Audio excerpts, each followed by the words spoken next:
Carlos Augusto Aires de Freitas Brito tem 69 anos. É ministro do Supremo Tribunal Federal, o STF, desde 2003. Foi indicado ao cargo pelo ex-presidente Lula. Advogado e professor da Universidade Federal de Sergipe, Aires Brito tentou ser deputado federal pelo PT em 1990. Perdeu e, em 2002, o PT não permitiu sua candidatura a senador. Aires Brito é considerado um dos mais liberais integrantes do Supremo. Ele assume o STF agora, em 19 de abril, e comanda a corte até novembro de 2012, quando fará 70 anos e terá de se aposentar.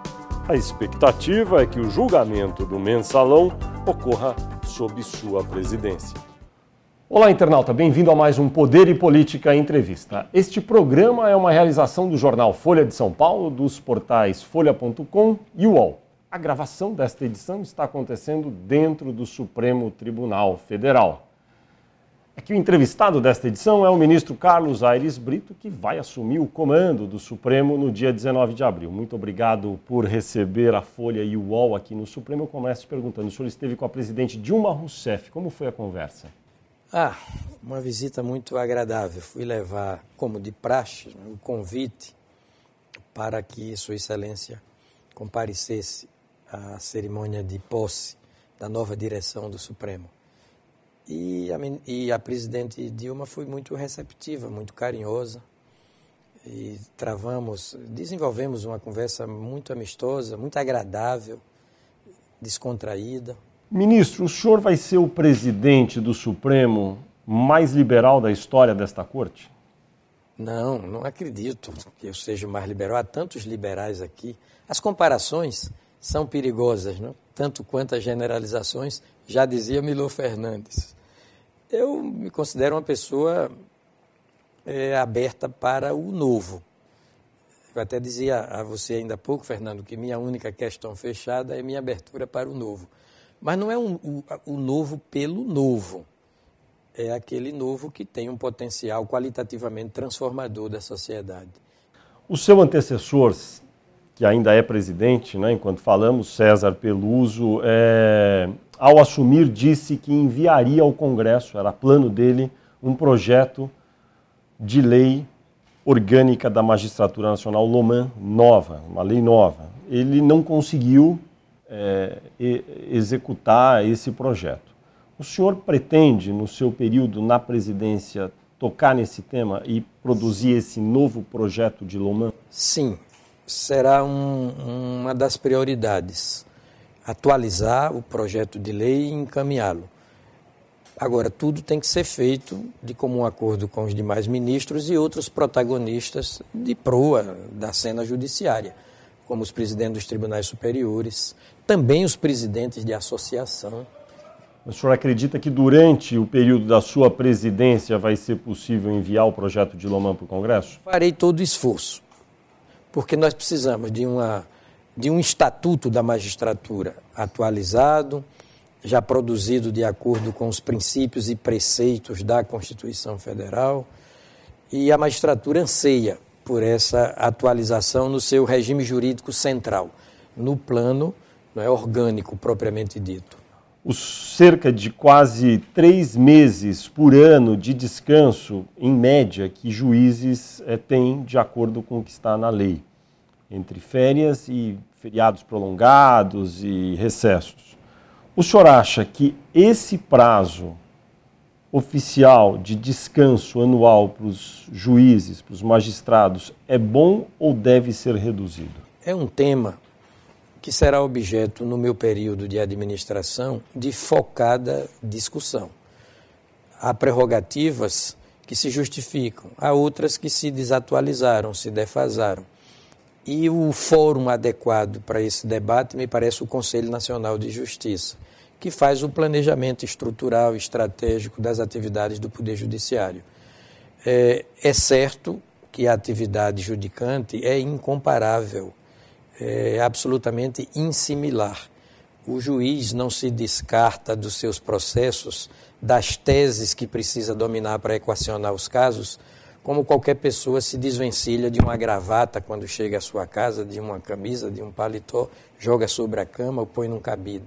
Nós somos como que, aspas, obrigados a levar conosco mentalmente, sentimentalmente, os nossos processos. E sonhamos com feriadões, com fim de semana prolongado, com férias, para equacionar os nossos casos mais complexos, porque o dia a dia é tão brutalmente envolvido com a quantidade de processos desumana, a quantidade é desumana, que não nos dá tempo para uma reflexão aturada, detida sobre esses casos. No caso das férias, objetivamente, a LOMAN, a Lei Orgânica da Magistratura, diz que os juízes terão direito a 60 dias de férias anuais.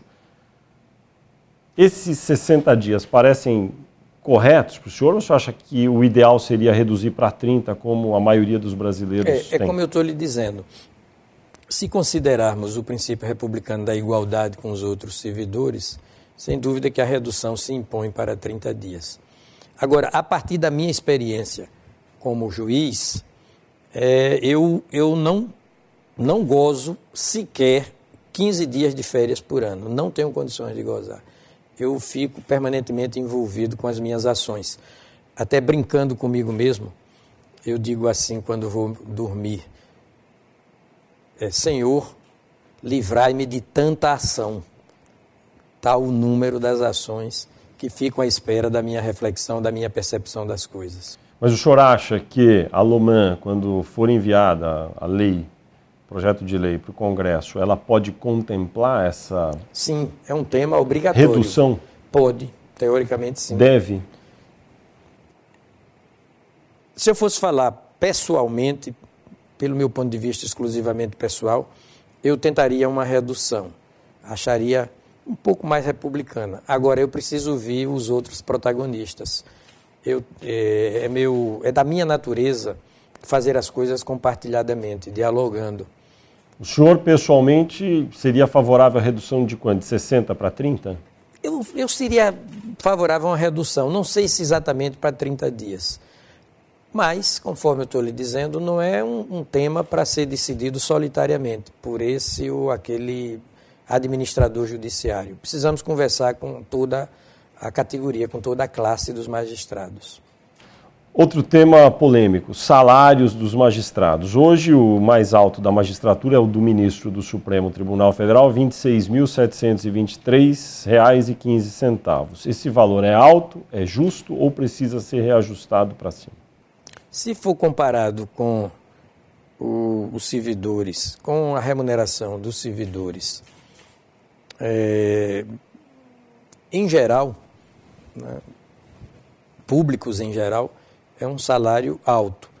Agora, se levar em consideração, né, os impedimentos que são impostos aos magistrados, a essa carga brutal de trabalho a que os magistrados se submetem, ao fato de que o único poder totalmente profissionalizado é o poder judiciário e, por consequência, por definição, é o mais preparado tecnicamente e aquele de quem mais se cobra.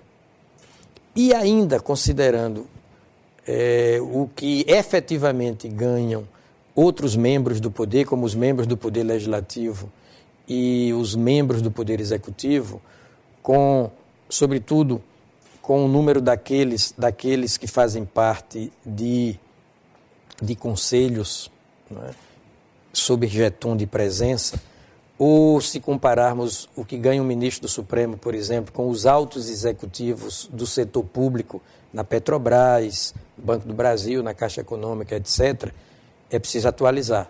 Até porque estamos há alguns anos sem atualização desse teto. O senhor, durante a sua presidência, pretende, portanto, então, encaminhar esse tema do reajuste desse valor? Sim, necessariamente. Vamos retomar as tratativas, porém num plano mais profissionalizado. Como assim? Eu entendo que, primeiro, quem deve conduzir a discussão desse tema é o CNJ, porque está mais aparelhado, afeiçoado a levantamento de dados, a trato científico dos números levantados. É ele que deve zelar por desígnio constitucional, por norma constitucional. Inciso 1º do parágrafo 4º do artigo 103b. É ele que deve zelar pela autonomia do Poder Judiciário, e essa autonomia é também orçamentária, financeira e remuneratória. E nesse âmbito, nesse aspecto de profissionalização, para discussão objetiva científica da matéria, eu vou propor a designação de uma comissão tripartite com membros do Executivo, do Legislativo e do Judiciário, para, num prazo razoavelmente curto, digamos 30 dias, colocar à vista de todos o que, de fato, cada um dos membros do poder, cada um ganha. E no plano dos servidores em geral também. Não sei se você sabe, Fernando, eu sou testemunha aqui. Nunca ouvi dizer que levas de servidores do Executivo saíssem do Executivo. Levas de servidores do Legislativo saíssem do Executivo. Mas levas de servidores do Judiciário saem daqui, migram. Nós preparamos a mão de obra dos servidores concursados. Quando eles se sentem preparados, mais experimentados, eles vão para os outros poderes da República, porque os outros poderes da República são mais atraentes remuneratoriamente do que o Poder Judiciário. Hoje, no Supremo, é permitido que um cidadão com certificado digital tenha acesso a todo o acervo aqui de processos na Corte e possa ler. Isso só acontece no Supremo. Em todos os demais tribunais pelo país, é necessário ser advogado ou parte. E mesmo advogados que não são parte têm acesso. Agora, cidadãos comuns não têm acesso. Isso não está errado? Está. Como resolver? A fórmula do portal da cidadania, um portal eletrônico, deve se estender a todo o país. E, pessoalmente, me empenharei. O CNJ terá poderes para obrigar todos esses tribunais pelo país a darem acesso facilitado a qualquer cidadão? Tem. Como política pública judiciária, tem uma resolução determinando, por exemplo, a implantação desse sistema de portais da cidadania para facilitar a comunicação instantânea, inclusive e sobretudo em época eleitoral. Lembra-se daquela luta desenvolvida lá desde 2008 para que o eleitor tivesse concretizado o seu direito de saber, tintim por tintim, da biografia do candidato. É um direito que tem o eleitor de acessar dados relativos, referentes à vida pregressa do candidato. E eu dizia até, não precisa de lei para isso não precisa de lei da ficha limpa para isso. É um direito elementar do eleitor. Deixa eu ver se eu entendi. O senhor, como presidente do Supremo e também daí presidente do CNJ, pretende tomar alguma medida que permita fazer com que todos os tribunais no país deem acesso a todos os seus processos e não mais apenas a advogados ou partes? O acesso à informação, junto a dados do poder público, é um direito constitucionalmente assegurado no artigo 5º. Ou seja, o senhor pretende fazer com que valha... concretizar esse direito. A transparência é o novo pilar da democracia. A visibilidade das coisas do poder é um direito da cidadania e um dever do próprio poder. Isso é democracia. A menina dos olhos da Constituição é a democracia. O senhor citou juízes auxiliares que os ministros do Supremo têm para auxiliá-los nessas ações penais, enfim, e tem sido útil aqui no Supremo. Agora, qual é a legalidade dessa figura do juiz auxiliar? E em ele sendo legal, isso não poderia existir também em outras instâncias, em outros tribunais? Poderia também, como já vem acontecendo. Eu acho que isso é como diria Nelson Rodrigues, isso é o óbvio ululante. Quem dá os fins, quem impõe os fins, deve dar os meios. Se temos esse fim, essa finalidade de julgar com razoável duração os processos, precisamos dos meios para fazê-lo. E no patamar dos meios é que se colocam os juízes auxiliares. O senhor acha que os outros tribunais, outras instâncias podem também Sim. usar esse tipo de ajuda? De ajuda, que é necessária, absolutamente necessária. A lentidão da qual estamos falando, em certa medida, do Judiciário, poderia ser mitigada, melhorada, com a aprovação da chamada PEC dos recursos, a proposta de emenda constitucional que reduz o número de instâncias recursais? Sim, a ideia é muito bem inspirada. O problema é que ela não foi discutida interna corporis, aqui no âmbito interno do Supremo, nem dos outros tribunais. Mas é uma ideia boa. E desde que certos obstáculos sejam removidos. Por exemplo, há quem afirme que, tal como proposta, com supressão de instâncias, ao menos no plano da execução do que foi decidido, a proposta padece de inconstitucionalidade. Então, é preciso discutir isso. O senhor tem juízo formado sobre isso? Não. Eu simpatizo muito com a ideia. Mas não sabe se poderia eventualmente agora, incorrer em inconstitucionalidade? Precisava estudar com mais detença, com mais vagar, o aspecto constitucional da proposta. Ministro, e o foro privilegiado ajuda ou atrapalha a justiça? Nos casos listados, arrolados pela Constituição, eu acho que o foro especial se justifica, desde que observemos devidamente a Constituição e interpretemos a Constituição até com, digamos, não generosamente, mas por modo estrito, acho que o foro especial deve se manter. O senhor acha que é bom que ele exista?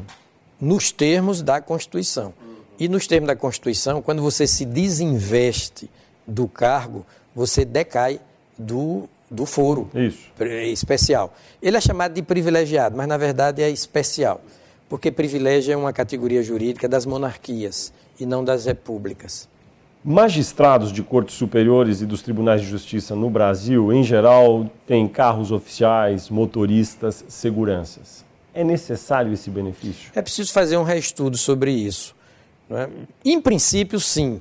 A segurança do magistrado é diferente, deve ser... E nós temos problemas de insegurança da magistratura, de modo até incomum, ultimamente.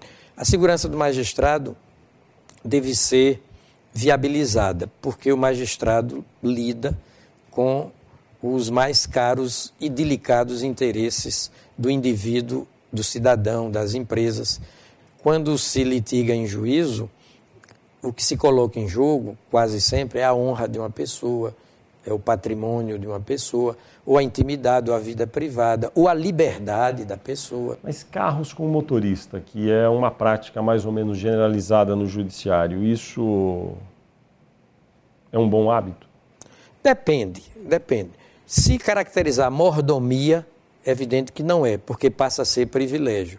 Mas no limite das necessidades estritas de segurança, tudo depende de um planejamento. Eu acho que se justifica. Por exemplo, o carro não deve ser usado jamais para fins particulares. Jamais para fins particulares. Então, o carro que signifique um deslocamento mais célere e seguro do magistrado para salas de audiência ou para os seus tribunais, nessa medida de instrumento necessário de trabalho, me parece que, desde que usado com parcimônia, merece continuidade. Mas é um tema que deve ser discutido. Olhem, a sociedade é mais exigente hoje em dia, muito mais republicana. E, às vezes, o que a gente tem, no âmbito do judiciário mesmo, como justificado por efeito de uma tradição, tem que ser questionado. Quando você faz esse tipo de pergunta, eu fico até feliz, porque legitima até, da minha parte, né, o lançar desse tema como pauta de discussão a partir do CNJ. O senhor pretende discutir esse tema lá? Sim, pretendo. Agora, o carro exclusivo para cada um dos magistrados, os TJs, os cortes superiores, cada um tem um carro e um motorista. Se for só para ir trabalhar e voltar do trabalho, o senhor acha que é correto? Em princípio, sim.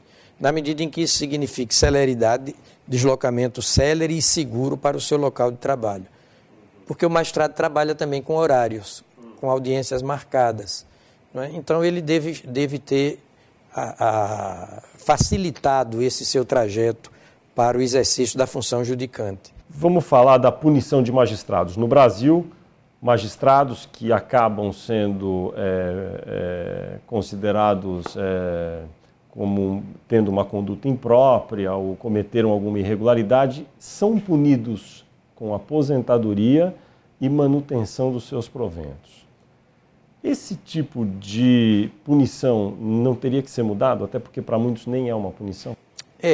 Isso está na Constituição originária. Foi uma avaliação que fez o Constituinte brasileiro. É uma cláusula pétrea, sim, essa que manda aposentar o magistrado compulsoriamente e ele mantém os proventos? Não é cláusula pétrea. Isso pode ser modificado.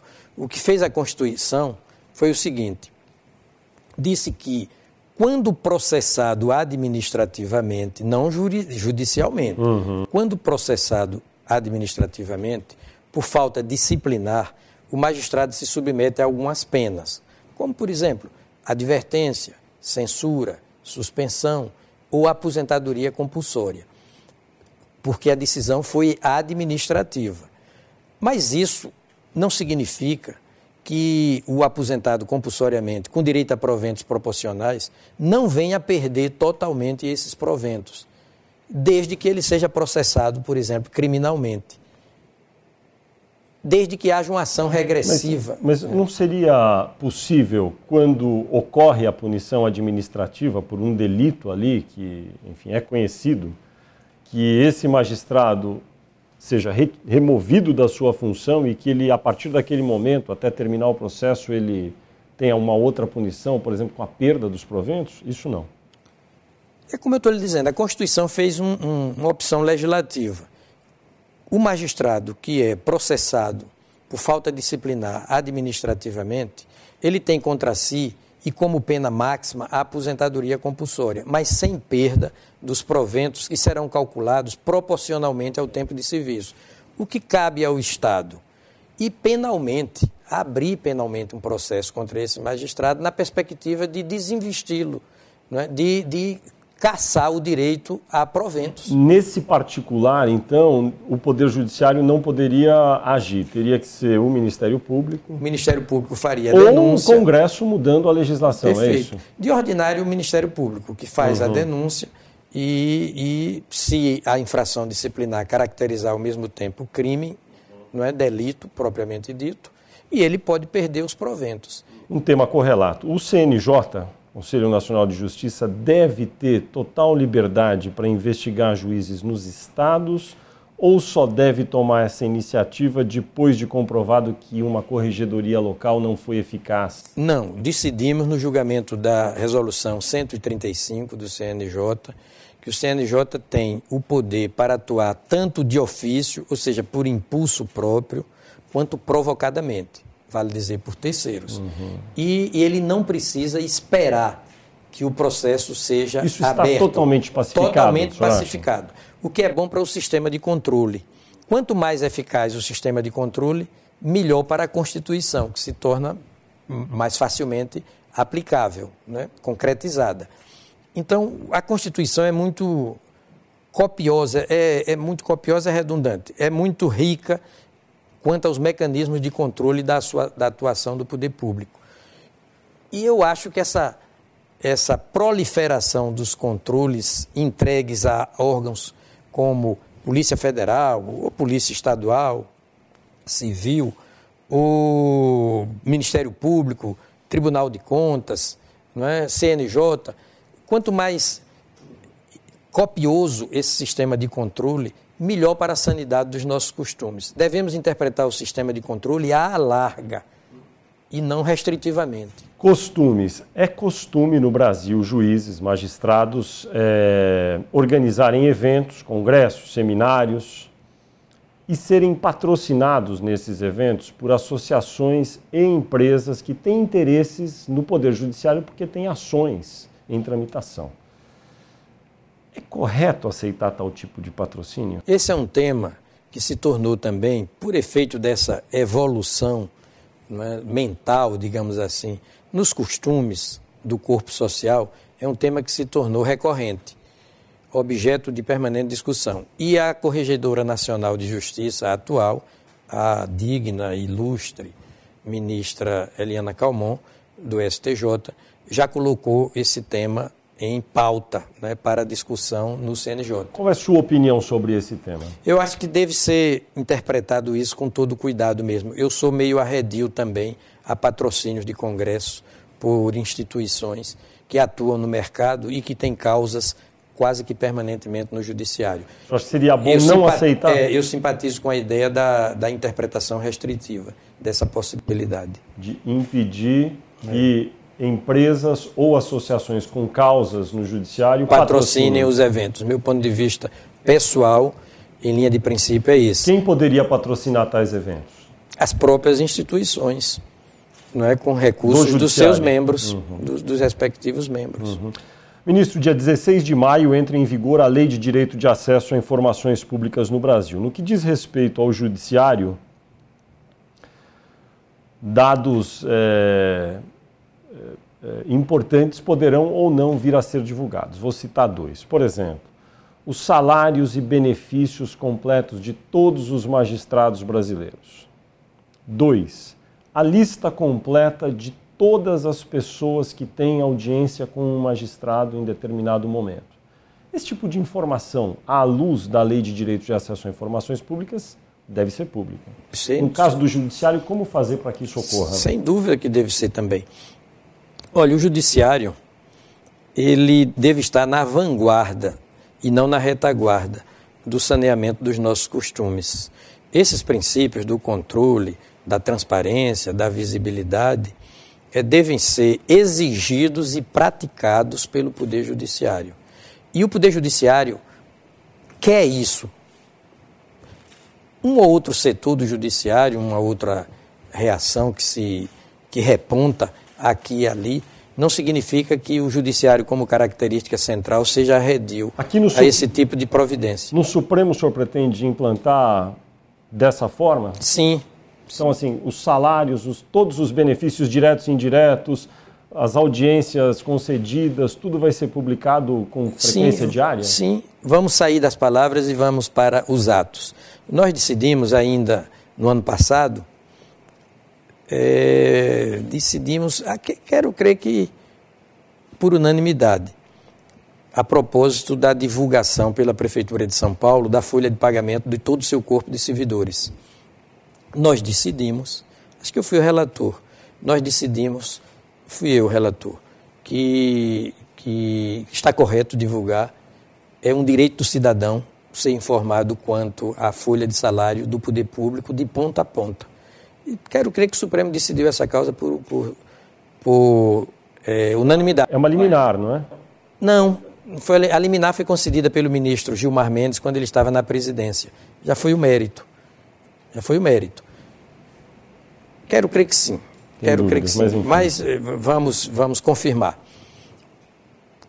Ou seja, o Judiciário tem dado excelentes exemplos na direção do saneamento dos nossos costumes. Foi o primeiro poder da República que cortou na própria carne, proibindo o nepotismo.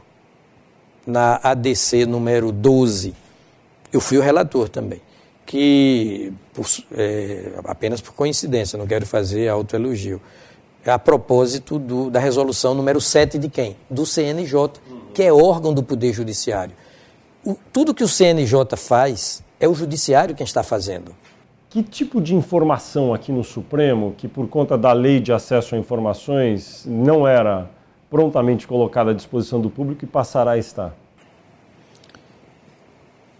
Por exemplo, eu nem sei que tipo de informação tem sido sonegada aqui no Supremo e que passaria a ser prestada com a nova lei. Com a nova lei. Não sei de cor nenhuma. Porque aqui no Judiciário, o que tem sofrido uma certa crítica contra o Judiciário é que aqui no Supremo, alguns processos não vêm com os nomes patronímicos das partes, apenas com as iniciais. Mas pode olhar que é crescente o número de ministros que, monocraticamente, esses ministros mandam abrir, mandam identificar. Há como padronizar essa prática? Sim, e deve padronizar. O senhor vai padronizar essa prática? Pretendo fazê-lo.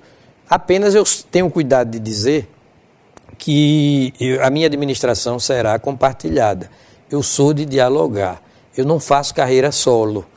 Então eu tenho que respeitar os meus pares e colher a opinião deles e decidir na busca do consenso. Mas sim, isso faz parte das minhas políticas públicas judiciárias em termos de proposta. Conversar com os seus outros 10 colegas do Supremo Tribunal Federal para que em nenhum processo mais fique apenas constando as iniciais. A não ser naqueles casos que a própria lei excepciona, como, por exemplo, interesse de menores, claro, ou brigas de famílias, etc. Fora disso, a regra é a visibilidade, é a transparência. Ministro, a lei eleitoral no Brasil é muito restritiva e proíbe certas ações fora de um prazo muito delimitado. Muitas vezes no que se refere à manifestação de liberdade de expressão de alguém com relação a algum tema. Há aí uma possível inconstitucionalidade? Olha, a nossa legislação eleitoral, e você é um especialista, Fernando Rodrigues, no estudo, na reflexão das leis eleitorais e do processo eleitoral como um todo, elas andam meio em descompasso com essa liderança que o Brasil eleitoralmente exerce no mundo inteiro. É a justiça eleitoral melhor do mundo, em termos de confiabilidade. Já a lei? A justiça? Já a justiça é boa. Já as leis ainda estão, para mim, numa época ultrapassada digamos, de impor dificuldades ao conhecimento de certas práticas e pior ainda, e da participação do eleitor no processo eleitoral mais proativamente, ativamente. Por exemplo, a lei proíbe que um cidadão, seja ele quem for, coloque um adesivo em seu carro particular, dizendo que é a favor de fulano que vai ser candidato no ano que vem a prefeito. Isso é crime eleitoral. Perfeito. Na minha opinião, isso é inconstitucional? Na minha opinião, não está de acordo com o espírito da Constituição, com a liberdade de expressão, liberdade de manifestação do pensamento, liberdade de opinião. Agora, é um ponto de vista pessoal. Mas vamos reconhecer, não é? O Supremo Tribunal Federal decidiu que, mesmo em processo eleitoral, o humor pelo rádio, pela televisão, estava liberado, como efetivamente está liberado. Agora, no entanto, redes sociais na internet, elas não podem ter pessoas dizendo que são candidatas ou que pretendem disputar um determinado cargo, porque isso é considerado proselitismo, e essa pessoa pode ser condenada pela Justiça Eleitoral, pela letra fria da lei. Nesses casos da internet, onde a pessoa se manifesta na internet a qualquer tempo e época, impedir que isso ocorra também não fere os princípios da Constituição? Do meu ponto de vista pessoal, sim. E eu tenho para mim que esse tipo de restrição está com seus dias contados. Essa nossa Constituição, que foi a mais democrática, a mais debatida de todas as constituições do Brasil, ela é também a melhor das constituições brasileiras e talvez a melhor Constituição do mundo ocidental. Ou seja, o Brasil é primeiro-mundista em duas coisas. Primeiro-mundista em processo eleitoral e em Constituição positiva. Essa Constituição nos torna juridicamente à frente de qualquer povo, pela sua densa rede axiológica de proteção do indivíduo, do cidadão, não é? Do trabalhador, do meio ambiente. É uma Constituição modelar. Ela precisa de concretização. Ou seja, se alguém arguir no Supremo sobre uma eventual inconstitucionalidade por conta da falta de liberdade de expressão imposta pela lei eleitoral... Tem chance de êxito. Tem chance de êxito. Tem chance de êxito. Com o fim da lei de imprensa, no Congresso, alguns setores passaram a defender a necessidade de uma lei específica para direito de resposta daqueles que se sentem ofendidos pela mídia. Essa lei é necessária? Estritamente necessário não é. A Constituição, bem aplicada, ela viabiliza o direito de resposta a tempo e a hora e com o conteúdo adequado. Mas não seria ruim uma lei, e não está proibido, uma lei que venha dispor sobre direito de resposta. Porque direito de resposta não é uma relação jurídica central, elementar de imprensa.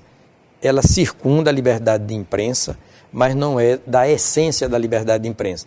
O que é elementarmente de imprensa, centralmente de imprensa, é que não pode ser objeto de lei, porque a lei só teria a força de reduzir a liberdade, não de ampliar. Mas quando a relação é lateralmente de imprensa, secundariamente de imprensa, complementarmente de imprensa, pode ser objeto de lei. O caso do Mensalão poderá ser julgado com o Supremo Tribunal Federal sem a sua composição completa de 11 ministros? De poder, pode. Deve? Pode não ser conveniente.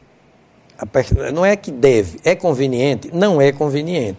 Mas é viável, é legítima a composição do Supremo com a redução de 1 ou até 2 membros? Sim. Não é conveniente. Bom, quando uma decisão no Supremo é produzida pelo número íntegro, o número cheio dos seus membros, ela é mais rica de equacionamento técnico e ela é politicamente mais legítima, porque o número conta sim no plano da legitimidade. Cada ministro do Supremo projeta sobre a causa o seu saber, a sua ciência, a sua consciência, a sua experiência.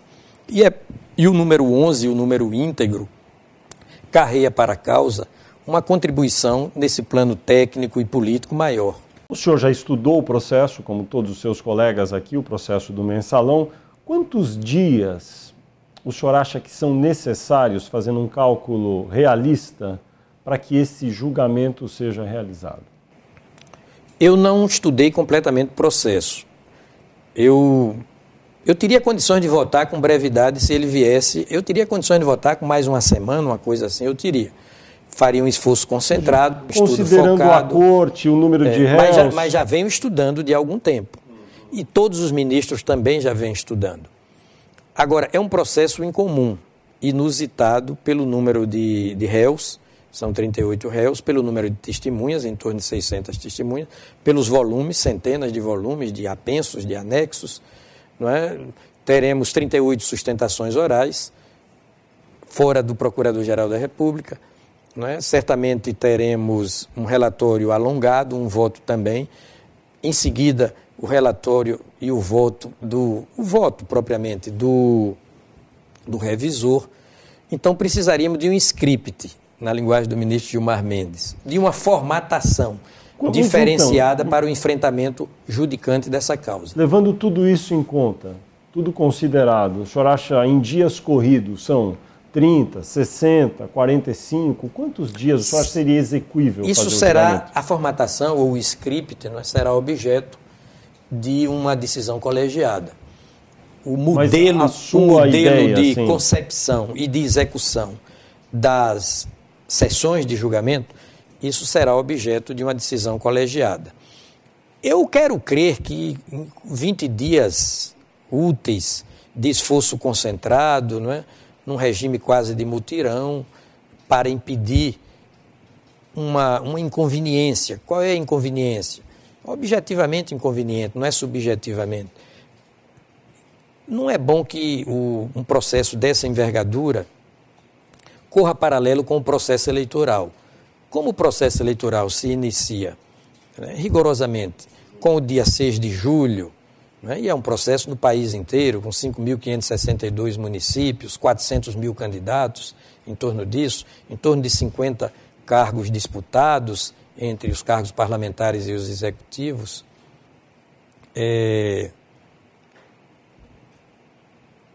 até 30 de junho é um sábado, 29 de junho, no mais tardar 5 de julho, se houver consenso para uma convocação extraordinária no recesso, me parece de bom tamanho, de bom aviso, mas tudo isso será objeto de uma decisão coletiva. E isso também, o processo depende, para começar, da apresentação do voto do ministro relator também, não é?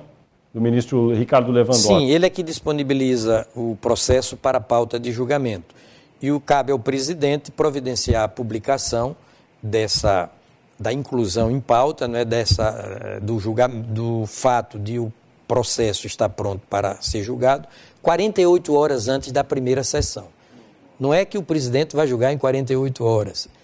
que deve haver a publicação da pauta de julgamento 48 horas antes, publicação no Diário da Justiça, para que advogados e partes se deem por intimados. Quando seria desejável dar início a esse processo para terminar até o final de junho? É como eu estou dizendo, né? Se conseguirmos dispor de tempo suficiente para evitar esse paralelismo de tramitação, o processo eleitoral de um lado e o chamado mensalão de outro, melhor. E precisamos de um tempo também, porque nós do Judiciário somos afeitos à ideia força de que nada pode prejudicar a nossa análise objetiva dos fatos, a nossa isenção, a nossa imparcialidade.